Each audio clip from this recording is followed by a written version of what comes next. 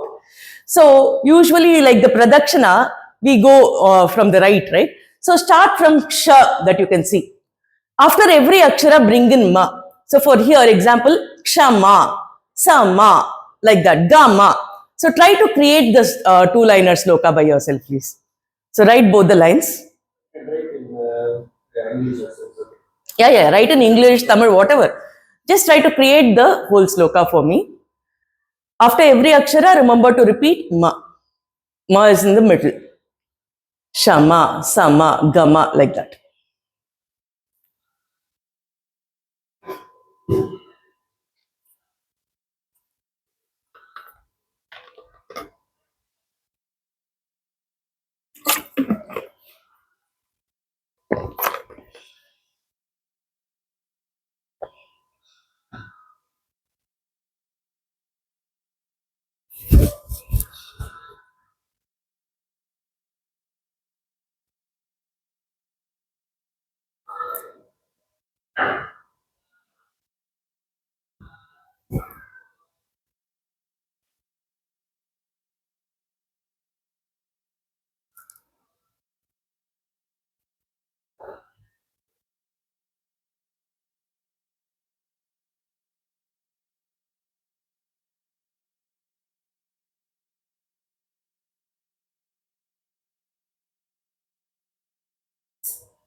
Pause. So all of you have the sloka. Now I will reveal the actual sloka. You can check whether your sloka matches with that. This is called as the Shodasha Dhala Padma. That is the concept of this kind of poetry, where 16 times the center letter will be repeated. Okay. So, Kshama Sama Gama Bhima Rama Nama Dima Sama Kshama Kshema Rama Rama Pramasima Sumatima. All of you got it right? So this is the Shodasha Dhala Padma. This is from Sri Lakshmi Sahasram, this sloka, where Mata Mahalakshmi is praised with different traits of hers. Kshama, she is the one who is filled with Kshama, Kshama, Dima, all these are her traits. So Ma is repeatedly used 16 times. Every alternate akshara is Ma in this beautiful poetry. So this is Shodasha Dhala Pushpa.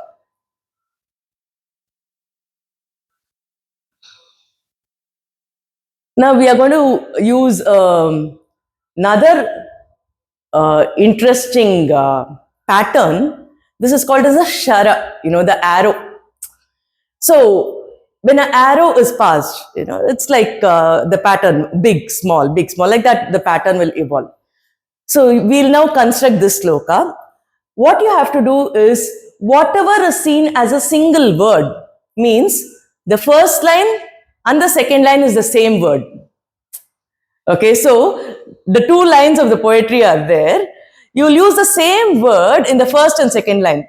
The only words which are changing is the ones that you see in between. For example, Samudrajo. First line, second line, it will be Samudrajo only. But in the first line, you'll use Samudrajona. In the second line, you will say Samudrajonvi. Then Tan will be common for both the lines. So like that. So try to bring out the two lines. I've given it in English for convenience. So here, the first word is common, the last word is common. The different comes only in the alternate aksharas, where it is distinguished. So this is the pattern of Sharabandha. So that was a very interesting sloka. So the sloka goes like this. Samudrajonatan kuryat. You all can check with yours. Sana samsara tarikam samudrajonvitan kauryat munastra sanvitarika. So tarika is again common to both. So, right? So this is again about Mata Mahalakshmi who appeared from the Samudra. So she appeared from the Samudra to help us cross the Samsara Sagara. So that is brought out. So let she remove all our evils. Sharabandha. Now we are going into another very interesting, a little more complicated kind of bandha, Chitra-Kavya.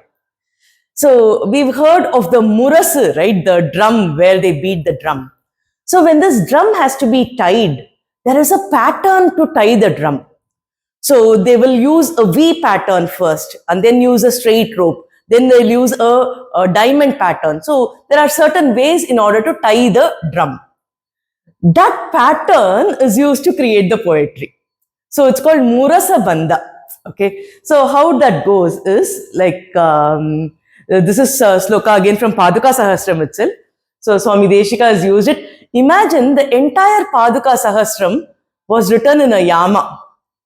And in one yama, you're writing like 1,000 slokas, in which around 40 slokas are Chitra-Kavyas. And in that Chitra-Kavya, incorporating these kind of unique patterns. Everything on Bhagavan's Paduka. What kind of Mahatma? So, thinking of this makes us wonder. So, that is the Chitra-Kavya part of this. So, let's see. Sabhupa Rama Parastha Vibhupasti Parata Tarapa Sakripa Drishti Purapa Rama Paduka. This is the sloka. So, what we have to do is just write the 4 lines one below the other. Now, I said even the patterns can create a wow in poetry, right? So, if you look at the pattern, pa, pa, pa, pa, when you organize it in the pattern, the third row, third column, if you can see pa, pa, pa, pa. Again, in the 6th row, 6th column, you can see pa, pa, pa, pa, right? So, that is a very interesting arrangement. Column-wise, if you notice, when you're writing, you write it, the entire row-wise. But when you look at a column-wise, it again has this pattern of pa repeating. Similarly, Ra, if you see, diagonally it matches the first 2 rows of Ra, and the last 2 rows of Ra. The last 2 rows, the second akshara is Ra. I've highlighted it in green. The first 2 rows, the last but one alphabet akshara is Ra. So there is a cross mapping there. Similarly, here Bu is used, there Du is used. Again, there is a pattern. So the akshara pattern itself is interesting. Okay. Now we have to focus carefully on how complicated this Murasa Bandha is there. I will explain it. So I have taken this picture of Murasa. Now we will see how the tying happens. Okay. We've written Sabu, Pa, Rama, Parasta, the same thing that I've shown in the previous thing. The slokas, we split it akshara wise. Akshara is based on Samskrita akshara. Okay. So one akshara per block we write it. Once we write it, what happens is, we are now going to start to tie it. So how does the tying happen? I told you first the triangle will happen, right? So the inverted triangles happen. Sa, it starts from there. Sa, bu, pa, ra. Can you see the same first line repeated? The first line get repeated here. Sa, bu, pa, ra. Then from there you go up, ma, pa, ra, sta.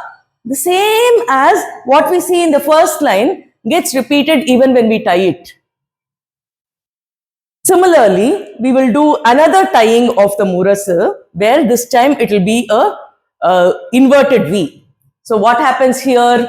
The last line, pura, para, ma, pa, du, ka, that is now getting repeated when we tie it invertedly. Okay. After this, I said the diamond pattern will come, right? So the diamond pattern happens here.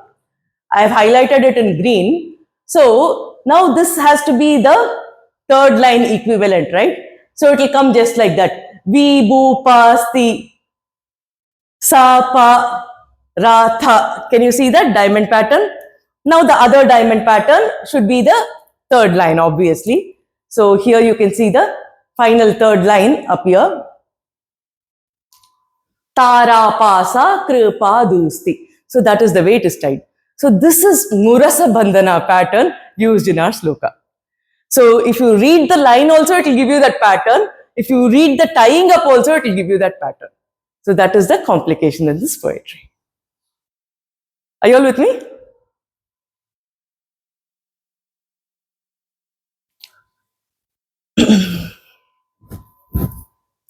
So we are continuing to dwell on Paduka Sahasram. We've been learning about palindrome, right?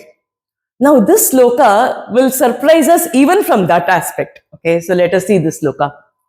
Lokatara kamachara kaviraja duravacha tara gate padarama rajate rama paduka. So it speaks about how Bhagavan's paduka brings happiness to this entire world. When Swami Deshika dwells on Bhagavan's paduka, he also speaks about, because when the paduka comes near us, right, it brings Bhagavan to our doorsteps. In the earlier sloka, he was speaking about how paduka protected Bhagavan Rama. Now it brings us to the doorsteps. So that sound of paduka itself gives happiness. So all those meanings are communicated in this. Then if you look at the pattern of this sloka, so let us just take this sloka, put it inside the box. Actually, ideal will be using Devanagari Lipi inside the box because one akshara per box. But for our convenience, everybody should understand. So I'm putting English. So don't go by the number of aksharas. It is one akshara only. So we are putting it in this pattern. Now, to expand the sloka, we will reverse the sloka and expand it to another four columns. So it will become a square now, 8 cross 8 square. If you now start observing, Lokatara Kamachara is actually the first line, right? Obviously, the first line is there. Because we wrote the reverse, the last line should also be the same thing, reverse of the first. But the way Swami Deshikar has authored this, you will notice it is also repeated vertically. So if you look at this, or if you look at it, reverse of the other side, it is still the same first line which is repeated. Is it true only for the first line? No. Every single pada is like this. Now look at the second pada. Kaviraja duravacha is like this.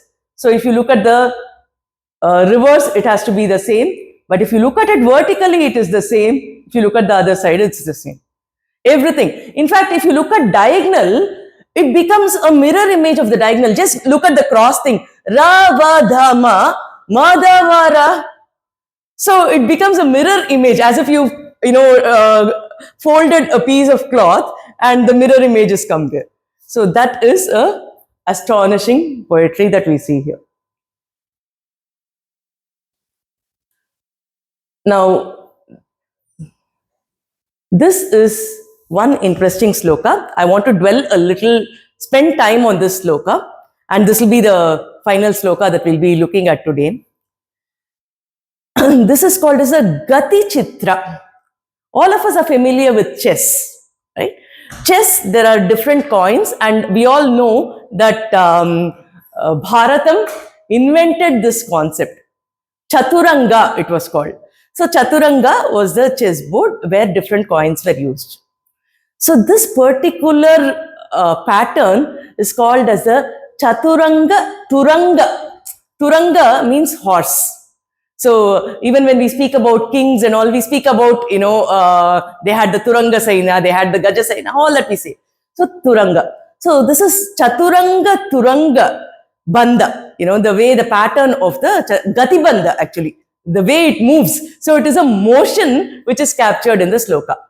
And usually in Sampradayam, these two slokas are read together. If you observe these two slokas, it uses the same set of aksharas. The first sloka and the second sloka, the akshara is swapped in different ways, but the same set of aksharas are used in both the slokas. Why did Swami Deshika do that? That is what we have to ponder. In chess, there has always been a problem which people were asked to solve. They call it as a chess problem, which is like the horse should move in its pattern. Horse usually moves in this L-shaped pattern, we all know, right? So the horse should move in the L-shaped pattern, but it should not touch the square more than once. People were like, is it even possible? Obviously, it will touch the square more than once when it moves. So how will it not touch? But it should not touch. That is the puzzle. Now, in these two slokas, Swami Deshika has given us a solution for the horse chess move. Chaturanga Turanga Gati. So the first sloka tells us the different positions of the chessboard. The second sloka reveals the solution to it. Okay, so let us see how it goes. And it has a very deep meaning also. Let's understand the meaning, then go on to the sloka. O Paduka of Bhagavan, who is meant by the word Sat. The worst of the sinners can worship you and benefit. You ward off all the evil happenings which inherit grief coughing. Just think about it, the concept of Padukas helping us get relieved of the negative things is mentioned here. What a melodious walk you possess. So the Gati is brought here itself in the meaning of it. You diligently keep guard in respect of people who stick to the religious path with pure activities.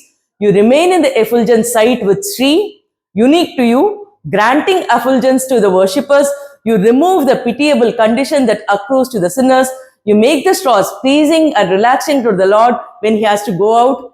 May you please lead me on the Ranganada's abode, onto Ranganada's abode. So very, very deep meaning about Paduka Devi. Now in this process, the Chitra-Gati is also put in there. So what happens here? The knight's choor is a sequence of moves on how the knight moves in the chess. So this is the sloka. How does the knight move here? Let's repeat the sloka once actually. Stira gasam sada radhya Vihata katata mata Satpaduke sarasama Rangaraja padam naya. When you're reciting the second sloka, observe the similarity of the aksharas that is used here. Stita samaya rajatpa Gatarama Kengavi Duram hasam sannatada Sadhyata pakarasara. So let us go here. So Stiragasa, we are just entering the appropriate Samskrita aksharas in each of the squares. So here, because we have 32 aksharas, we are filling in the 32 squares here with the sloka 929. The first sloka, we are filling it. Now, how should the horse actually move? Now, the second sloka, the 930th sloka gives the solution, I said, right? So, stitha is the first word that you see. Okay. So, from sti, which you see in the very first block, it has to move to a place which has tha. using the L shape. So obviously it will go to the second row, the third position, right? So where does it go? Stitha. It goes from sti to tha. That is the first move. After that, after tha, sa comes, right? Thama, tasa, stitha, sama. So tha, it goes to sa. What should we do? From tha, we have to go to sa. You get it, right? So every akshara, the next akshara is taken as the next horse's position. So from sa, where should it go? You all can tell me. It has to go to ma using the L. So L move. It has to go to ma. 3 to 4. From ma, it has to go to ya. From ya, it has to go to ra. So like this, the L position has to be utilized. Are we all on the same page? Okay. So using the knight's move, the L move, the entire sloka can be crafted like this. So the numbers that you see in this particular slide is the sequence in which the horse moves based on the second sloka, which is the solution sloka given by Swami Deshika. Okay. The first sloka is for the drafting of the actual sloka. The second sloka is the movement of the position of the knight's move. So when we draft it like this, the interesting part of what happens here is this becomes an infinitely applicable. It's not even for a 64 chessboard. It can be applied infinitely, because if you look at the sloka here, both the slokas together, if you notice, what happens is Swami Deshika ends the sloka with which position can I explain it? This position is better to explain. So Swami Deshika ends the sloka with sa ra, okay, the 30th position. And then the next, it starts with 1 in the sti itself. So because it ends with ra and starts with sti, from the 30th position with one knight move, you can go back to 32 is ra, right? So from 32, the ra position, we can loop back to stira. So the way the pattern is done is you can keep repeating the same sloka. Imagine applying the same sloka right below this. From ra, you can easily move to sti using the L move, right? So this can be repeated infinite times, unending loop of the kavya. So it is not restricted to just the 32 squares or 64 squares, as we know. It can be repeated infinitely. That is this beauty of chess move, right? There are so many more slokas like this, but I just wanted to give you all a feel, the Shodashadala Pushpa, Sahasradala Pushpa, the Chakra. In fact, Swami Deshika, actually, Kankana Ramayana we discussed, Kuta Sloka of Vidura, where a lot of secrets were put inside the sloka which helped Pandavas survive. So all those are the Kuta Slokas that we know. And using just specific positions in our mouth, there are slokas which are used. So like this, we have Mallikarjuna Bhattas. So like this, we have different kinds of Chitra-Kavya. So overall, our ancestors wanted to give the best of the best to Bhagavan. It is like how we see the sculptures in our ancient treasures. So I will want to keep our final Swami Deshika slide here. So our ancestors wanted to give the best of the best to Bhagavan. So just like how a person who is making a sculpture wants to perfect it, polish it, give the best, our kavyas, they put in so much of efforts to give a nice meaning, what had to be communicated, in addition to giving the beautiful rupa, beautiful chitra, beautiful shabda, the uniqueness, constraining themselves. Imagine the amount of mathematics that is involved in these poetry. Without maths, they can't do these poetry, right? Without the skill of poetry, they can't do it. Without the shabda knowledge, they can't do it. Without in-depth knowledge about the concept that they have to communicate, everything is tied into one in order to give us this Chitra-Kavya, right? So let's recite Swami Vedanta Deshika's Taniyan and conclude with a Kayena Vacha. कवितार्किकसिंहाय कल्याणगुणशालिने श्रीमते वेङ्कटेशाय वेदान्तगुरवे नमः। कायेन वाचा मनसेन्द्रियैव बुद्ध्यात्मना वा प्रकृते स्वभावात् करोमि यत् सकलं परस्मै नारायणायेति समर्पयामि। सर्वं श्रीकृष्णार्पणमस्तु। जय श्रीकृष्ण।